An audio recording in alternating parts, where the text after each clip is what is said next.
8 ruthless Stoic lessons that will make you dangerously smart, starting today. Part 1.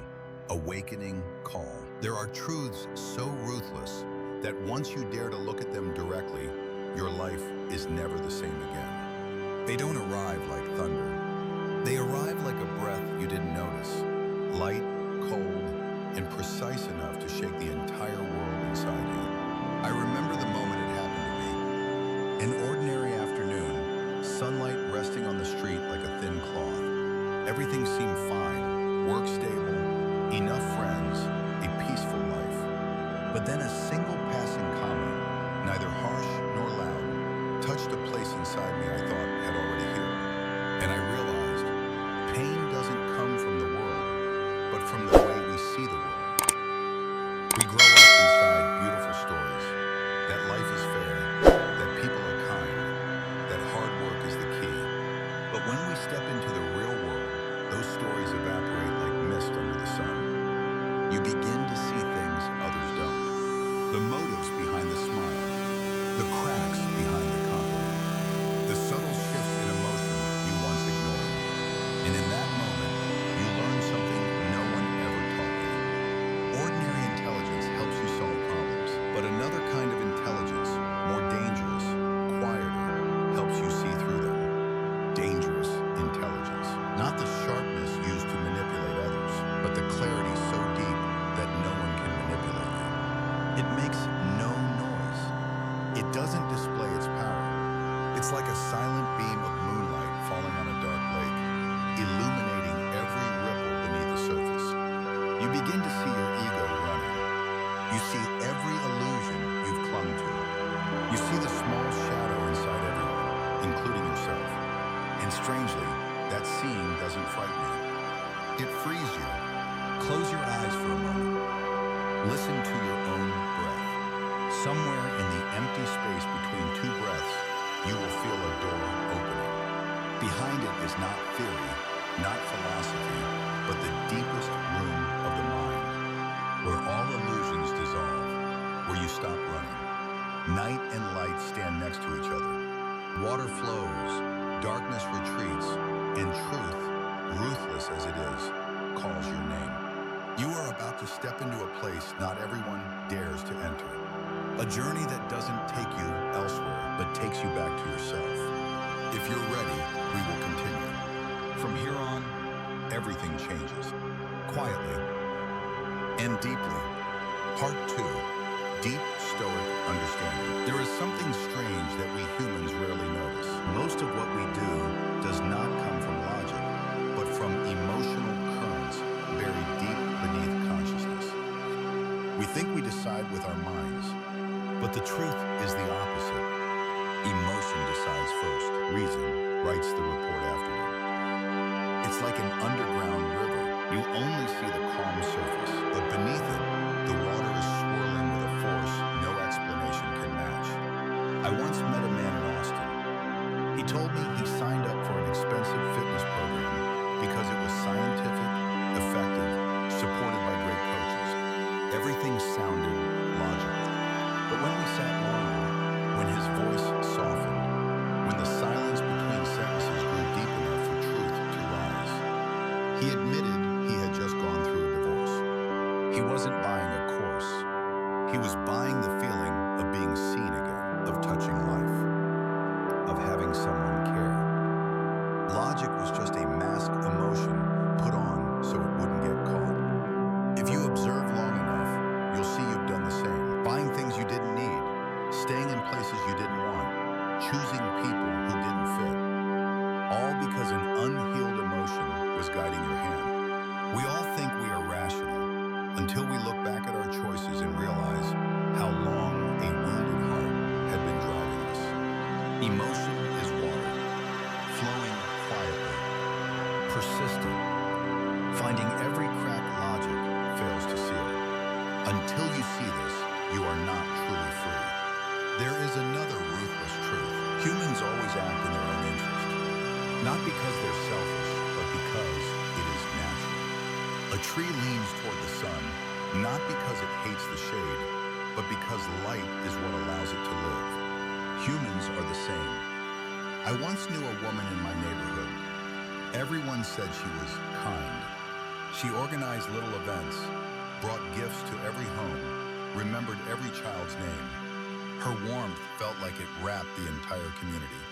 When she announced she was running for city council, people were shocked. Some felt used, but for me, a different truth unfolded. She wasn't fake. Her kindness was both genuine and intentional. Those two things can coexist. We suffer because we expect people to act for us. But Seneca said, expecting someone to act against their own interest is like expecting water to flow upward. When you stop expecting the unrealistic, you stop hurting. When you understand others' motives, you stop feeling betrayed. And when you see where their interests lie, you can finally find the intersection between theirs and yours. That is where real cooperation begins. In this world, no one is performing for you. They are living for themselves. And when you accept that truth, you grow. But the hardest truth is not about others. It is about yourself. The ego hates mirrors. It prefers dim light, soft enough to hide its edges. Most of us do not self-reflect. We self-protect. Someone criticizes us, we react. Someone points out our flaws, we justify. Someone says something we don't want to hear, we attack. I once had a friend who constantly complained about being undervalued at work. He blamed his boss, his coworkers, the toxic environment. But when I looked closer, he was always late to meetings, submitted incomplete work, and argued in every discussion. When I told him gently, he immediately replied, "You don't understand my situation." He wasn't looking for truth. He was looking for protection. Self-deception is the prison you build and lock yourself inside. The whole world can tell you you're wrong, but the chain only breaks the moment you admit it. Marcus Aurelius ended each day asking himself, where did I go wrong today? Not to punish himself, but to free himself. Some truths hurt, but some truths, if you avoid them, will make you repeat the same tragedy for a lifetime. What truth are you avoiding? That question, if answered honestly, changes everything. And then, when you truly grow, you encounter one of the loneliest truths. Your success will make some people hate you. Not because you did anything wrong, but because you become a mirror showing them everything they abandoned in themselves. I had a friend who started his business from nothing. When he struggled, people encouraged him. When he failed, they sympathized. When he stood back up, they cheered. But when he succeeded, when magazines featured him, when customers lined up, the whispers began. He's just lucky. He changed. Money ruins people. No, he didn't change. His success only revealed the gap between who they were and who they could have been. Envy doesn't come from you flying too high, but from them never lifting off the ground. And you will feel that strange loneliness. Not because you're unloved, but because you've walked into a space not everyone is willing to enter. But you are not alone. Marcus Aurelius faced the same thing, on the scale of an empire. As you rise, the air gets thinner, but the stillness grows deeper. And through the undercurrents of emotion, self-interest, illusion, and envy, you begin to see something. This world doesn't need you to be stronger than others. It needs you to be brighter inside. When you see the subtle movements of the human heart, you no longer get pulled into the games others play. You simply see through them. And that is when the real journey begins, the place where clarity becomes power. An awakening is no longer a word, but a breath. Here is the full English translation, keeping every detail, sentence, and structure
That meeting wasn't about me.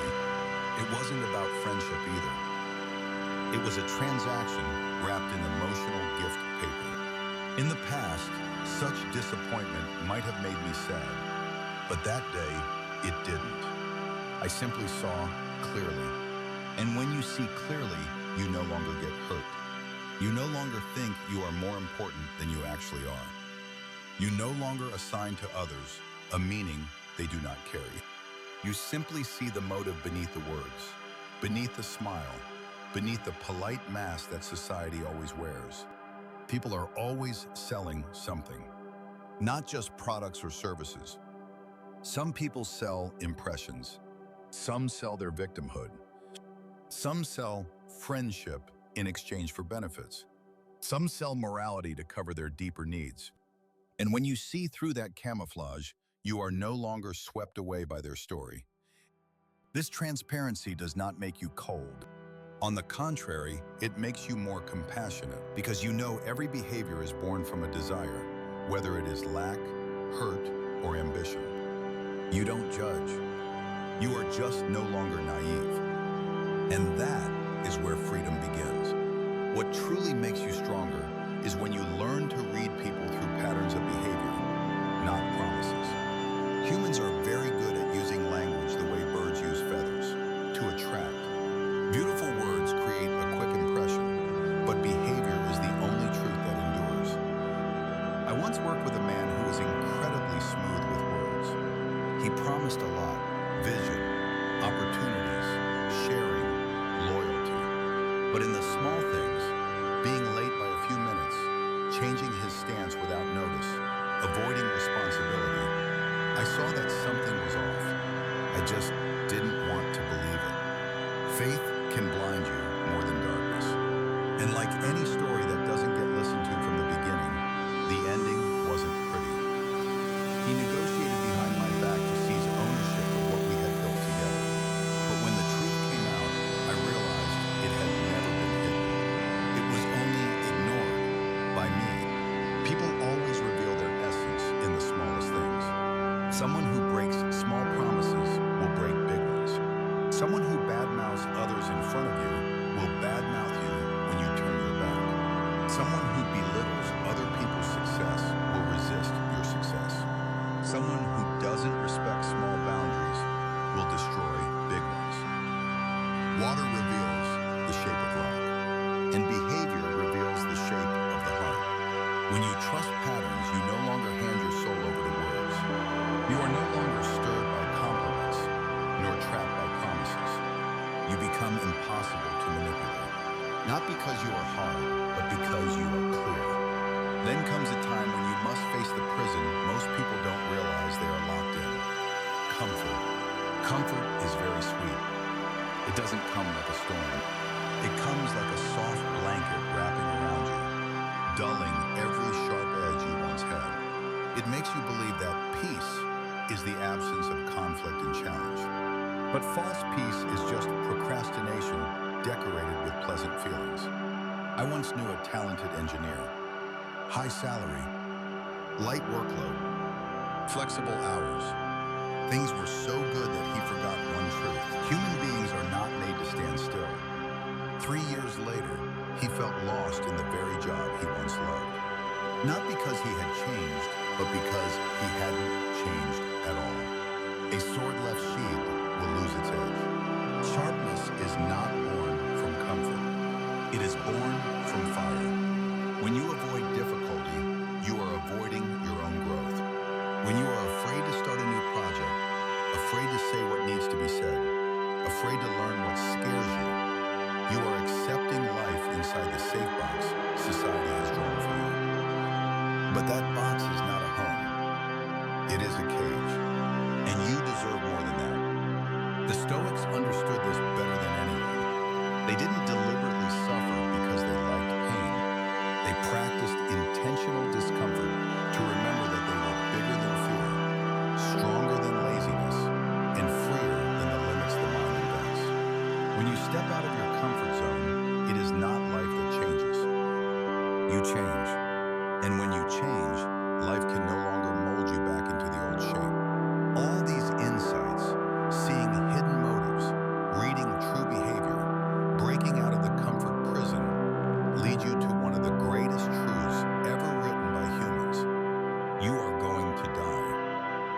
most of what you're worrying about doesn't really matter. That sentence sounds heavy, but it is actually the gentlest gift philosophy can offer us. When you remember you will die, you stop wasting your time on the pettiness of others. You stop chasing things you know, deep down, you do not truly want. You stop postponing life with the hope that one day everything will be different. A friend once told me about his father, a man who spent his life worrying about every small thing, what the neighbors thought, whether his boss was pleased, whether society approved. But when illness arrived and he had to face his own countdown, everything turned transparent. He stopped caring about meaningless arguments. He stopped trying to please people. He stopped living according to expectations. And for the first time in decades, he began to live. When death enters the story, the ego grows quiet. Fear shrinks back to its true size. Anxieties become dust. What matters becomes clear. What doesn't matter disappears. Memento mori is not a sad reminder. It is light. Light that dissolves illusion. Light that pulls you back into the present. Light that shows you life is far more precious than the cheap trades you make every day. When you remember you will die, you begin to choose who is truly worthy of walking beside you. You choose which work deserves your full devotion. You choose your real dreams, not the dreams society uses to bind you. You choose to live. And in that exact moment, when you see through others' motives, read essence from the smallest behaviors, step out of the comfort prison, and understand that death is the greatest teacher, a door opens. The door to a dangerous kind of intelligence no one can use to manipulate you. Not because you become harder, but because you become clearer. You start living without needing to be on guard. You love without fearing loss. You give without expecting return. You walk without needing applause. You become the kind of person the world cannot bend, not because you resist it, but because you can see through it. This is not coldness. This is clarity. A kind of light that darkness cannot touch. And from here on, everything in your life will take on a different shape. Your silence becomes powerful. Your presence becomes deep. And the road ahead opens in a very quiet way. Part 4, Stillness and Closure. The journey you and I have just walked through is like a circle of light gradually opening from the dark. From the first ruthless truths to the peeling away of illusions to the light of awareness. Each step, each pause, each passing image has led you closer to yourself. Not to your ego, not to your fear, but to your deepest essence, where your mind no longer runs from truth, and truth no longer hurts you. In this state, everything becomes strangely simple. There is no one left to compete with, no role to defend, no race to prove your worth, only clarity, seeing, truth. And you realize that what makes a human being dangerous is not physical strength, not the sharpness of their words, not the ability to control others, but clarity. Clarity is the ability to see without judging, to listen without rushing to react, to feel without letting emotion drive you, to live without letting the world decide your direction. A mind that sees clearly can no longer be controlled, not by praise, not by criticism, not by someone leaving or someone coming closer, not by others' chaos, nor by your own inner fears. When you have clarity, you don't need to fight the world. You only need to stand still in your own light, and everything else naturally falls into place. Notice how you feel right now. A kind of stillness as light as breath. A soft opening somewhere in your chest. A sense that no matter how complicated life is, beneath it all, there is always a clear stream flowing, and you are standing on its shore. If what you've heard has touched you, don't try to hold on to it. Don't try to analyze it. Don't try to turn it into a goal. Let the silence speak the rest. Let your mind find its own shape in the open space. Let your breath lead you to where words cannot follow. And when you open your eyes, remember this image, a river finally coming to rest after a long journey. The very first ray of dawn touching the earth, a breath dissolving into the air, returning to the universe. That is you, a mind that has seen clearly, a soul returning to its original stillness. The journey is not over. It is only beginning. Inside this silence,